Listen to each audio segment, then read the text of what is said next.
The goal of this Conference on Resilient Cities is to compare and contrast existing local action plans against violent extremism in Europe.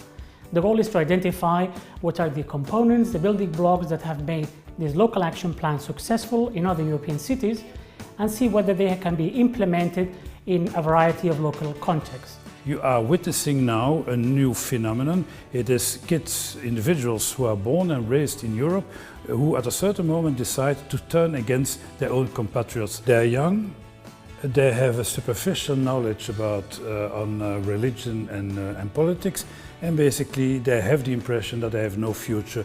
They can be qualified, they can have school degrees, they can have a job, but at the same time they don't feel at home in their own society, in Europe. That is really what drives them and what characterizes them as a group.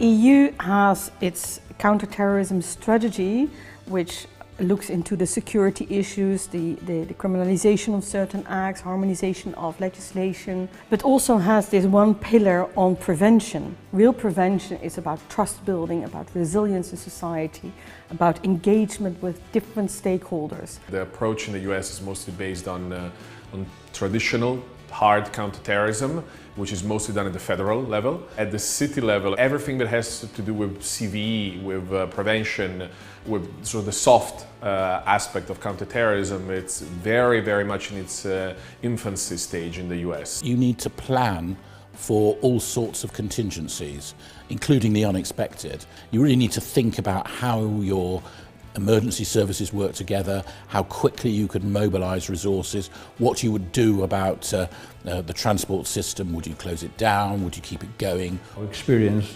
which has been painful and long, because the fight against ETA was hard and bloody, has given us an experience which is being now extremely useful in the fight against jihadist terrorism. Societies as a whole are resilient.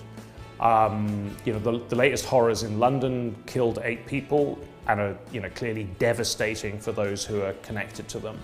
But London will survive. The real dangers, I think, come from government overreaction. That if we give up our values of democratic restraint, freedom of speech, human rights protection, then that's where the damage will come, but it will come from potential government overreaction, not from the terrorists themselves.